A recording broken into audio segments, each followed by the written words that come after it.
华视在地新闻，乡亲啊，大家平安。今仔日是新历的1月2日，旧历的12月初9，礼拜四。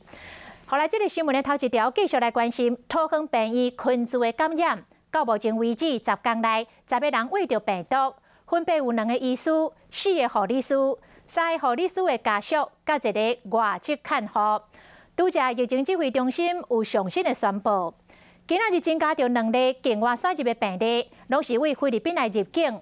台湾目前确诊的病例数872例，7个人死亡。另外，桃园病院的群聚感染，今仔日并无增加病例。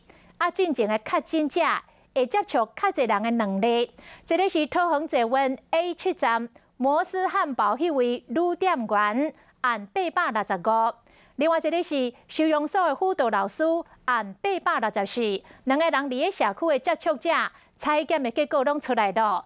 目前拢是阴性。